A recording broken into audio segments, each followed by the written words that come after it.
ఆడదోమను, వైరస్ను మీలోకి పంపించి మీకు డెంగ్యూ తెప్పించేదోమను. డెంగ్యూ గురించి మీకు పూర్తిగా చెప్పాలి కదండి.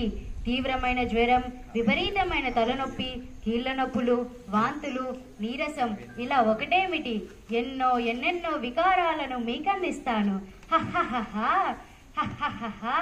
ఒక రకంగా చెప్పాలంటే నేను ప్రాణాంతక దోమను, మీ ప్రాణాలను హరించే ఎడిస్ ఇంజెక్టివ్ దోమను. మరి నన్ను పెంచి పోషిస్తున్నది ఎవరో తెలుసా? మీరే. మీ పరిసరాలలో నీరు నిల్వ ఉన్న చోట నేను పెరుగుతాను. మీరు వాడి పడేసిన ఖాళీ బాటిళ్లలో, టైర్లలో, కొబ్బరి చిప్పళ్లలో, బురదలో, పాత డ్రమ్ములలో, కుండలలో నేను పెరుగుతాను. మీ చుట్టూ పక్కలలో మీరే వాటిని పడేస్తున్నారు.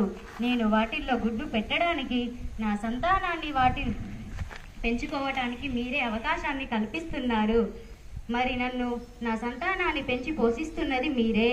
మిమ్మల్ని, మీ కుటుంబాన్ని నాశనం చేసే శక్తిని మీరే నాకిస్తున్నారు. మిమ్మల్ని అనారోగ్యానికి గురి చేసే బలాన్ని నాకిస్తున్నారు. మీ నిర్లక్ష్యం ఎంత పెద్దదో. మీరు ఇలా నిర్లక్ష్యంగా ఉన్నంతకాలం నేను ఇలా విజృంభిస్తూనే ఉంటాను. మీ ఆరోగ్యాలను, ప్రాణాలను హరిస్తూనే ఉంటాను. మిమ్మల్ని దవాఖాను పాలు చేసి లక్షలు ఖర్చు పెట్టిస్తూనే ఉంటాను.